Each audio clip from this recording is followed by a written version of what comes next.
No one was supposed to be on that ship. It was the wrong route, in the wrong season, with the wrong man. No one wanted to listen to the warnings. They chose to believe they knew what they were doing. For days, the storm roared without mercy.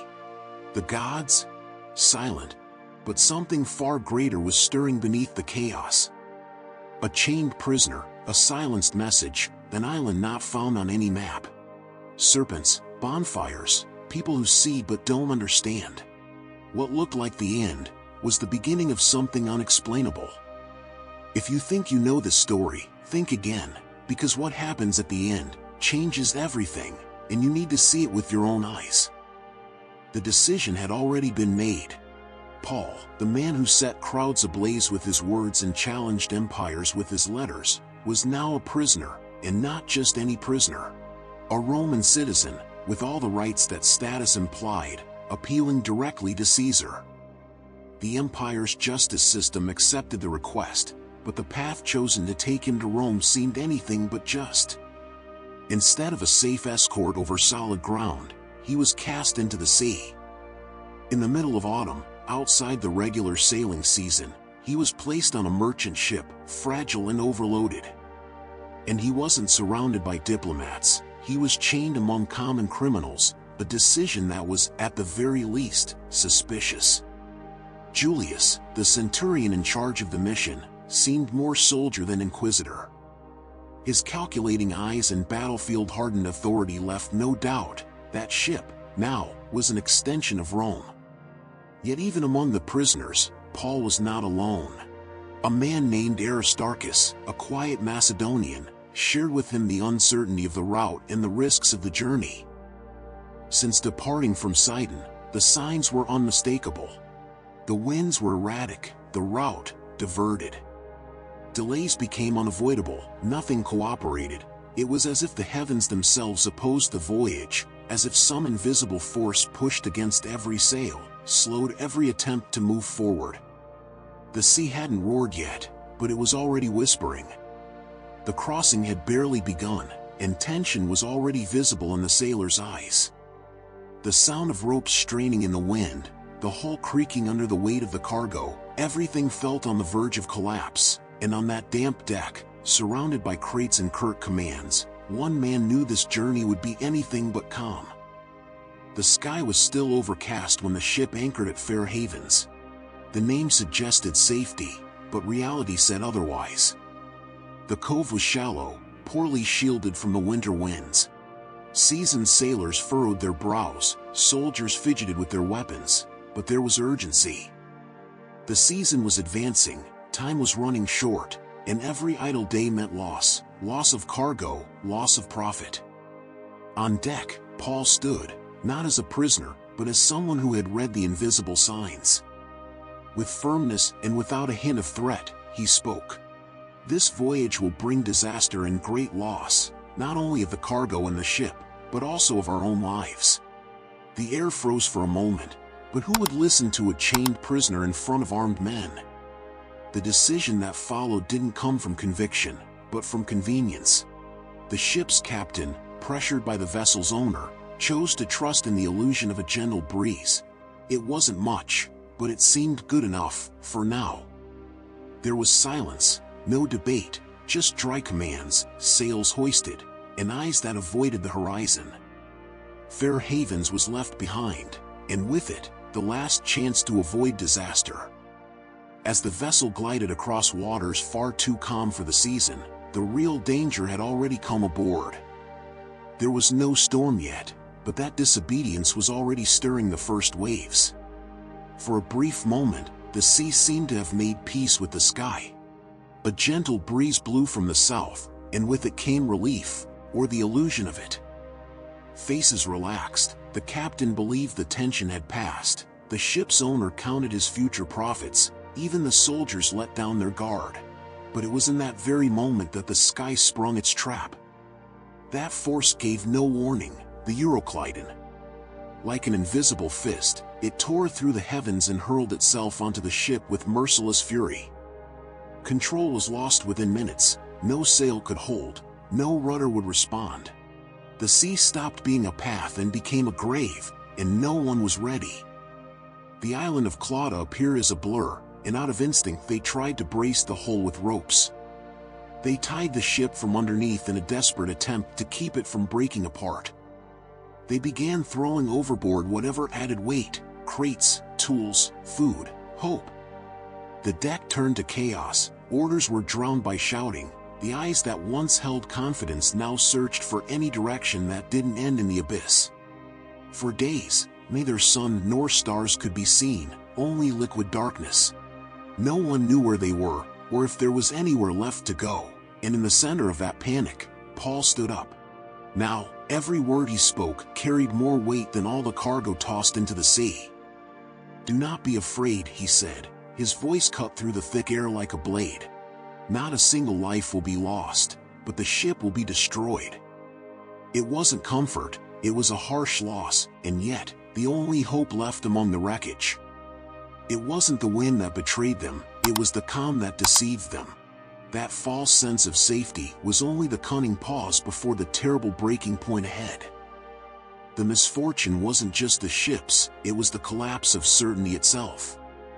Hunger, silent and corrosive, gripped their bodies with the same violence the sea had seized the helm. 14 days and 14 nights, no sun, no moon, and barely any bread. Faces were hollow, eyes sunken. No one knew anymore what hurt more, the hunger or the fear of what was still to come, and it was in this vacuum of leadership, in this abyss of despair, that the masks began to fall. The sailors, under the pretense of casting anchors, plotted to escape. The plan was simple, cowardly, ineffective: abandon ship and the lifeboats and leave the others to their fate. But Paul saw it. He spoke, and surprisingly, he was obeyed, a chained prisoner giving orders to Roman soldiers. The soldiers now cut the ropes to the boats with their own hands, following his instruction, an inversion as unlikely as it was necessary. Rome no longer commanded that deck, the voice they had once ignored now led. The man who had predicted disaster had been right about every detail. The suspense no longer came from the waves, it came from the men themselves, from eyes that no longer trusted each other, from hidden intentions, from boundaries quietly being crossed, one act at a time. And then, Paul gathered them all, no rush, no panic. He gave thanks, broke the bread, ate. A simple gesture, almost mundane, but in that moment, charged with something powerful. Everyone was encouraged, everyone ate, but the terror still lingered. This brief calm was only the last breath before the next collapse. And it didn't take long to come. When the morning mist broke, a bay appeared before them, like the final promise of survival.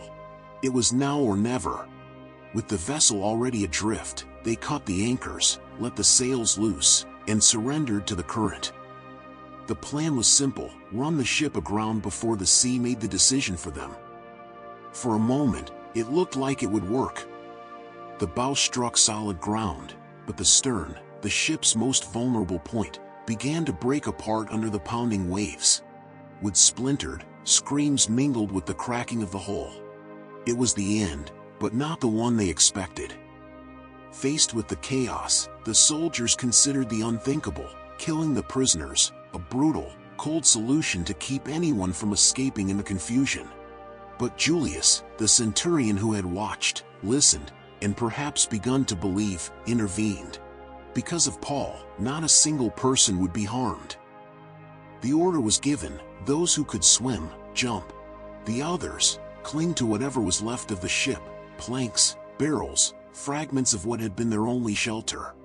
And so, piece by piece, the promise was fulfilled. 276 people, all of them survived. Not one was lost, not a single one. At the heart of the crisis, a number etched into impossibility: 276, no more, no less.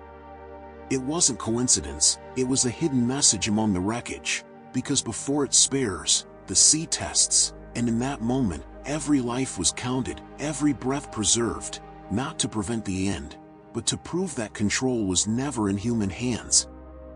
When their feet touched the shore, the land still felt as hostile as the sea.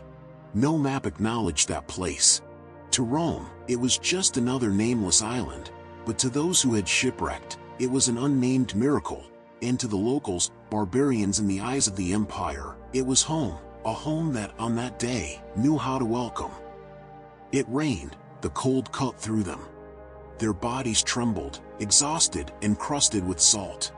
Someone tried to light a fire. Paul stepped forward, gathering sticks to feed the flames. When he reached out to place them in the fire, his hand didn't come back alone. A viper sank its fangs into him and hung there. Every eye around him widened. Verdicts came instantly. He must be a murderer. He escaped the sea, but justice won't let him live. They waited, seconds, minutes, nothing. The color in his face didn't change. He felt no tremor, no collapse, just Paul, steady, watching the fire, the serpent now among the flames. Tension turned to awe. The criminal became a myth. Who is this man? They whispered. The answer came through healing. Publius's father, the chief of the island, sick and bedridden, was the first. Then came others, many. What was once darkness turned to light. The island no one had named became the epicenter of miracles. For 3 months, time slowed down. There were no crowds, no uproar, just a raw silence, thick and layered. No one wrote down what happened there, no records remain, only the echo of something that transformed. Because not everything divine needs explanation, but everything true leaves a mark. And Malta? Malta was never just an island again. Paul left the island, no speech, no farewell, just the certainty that Malta hadn't been a mistake. Heaven hadn't lost control, it had simply redrawn the path, and no one realized it until everything was fulfilled. The storm shifted the course, the shipwreck stripped away what was unnecessary, the serpent confirmed who was really in charge. Nothing was improvised, every moment had been calculated to reveal what can only be seen after the fall. And you? Have you ever found yourself in a place that felt like a mistake, but later revealed something you never would have seen otherwise? How many of your plans have shipwrecked? How many detours forced you to stop in places you never wanted to be? Maybe Malta is exactly that, the emblem of the place where God pauses the storm to begin the forging. If this story moved you in any way, don't let that feeling fade, give it a like. That simple gesture is more powerful than you think. It tells YouTube this content needs to reach more people, and thanks to people like you, it will reach others who need this message right now. In the comments, tell us which part of this story spoke directly to you. Your voice is part of the message we want to spread. And if you believe it can help someone, share this video. Someone close to you might need it, and not even know it. And before you go, look closely. The next video is in the description and at the end screen. It wasn't chosen at random. It will take you into another surprising story. Believe me, you won't want to miss what's in it. Some endings don't really end. Sometimes, purpose only becomes clear after the conclusion. When God closes a chapter, it's to open the way for something that can only be born after the end. And that's the moment when faith stops being just a concept and becomes the only lasting certainty.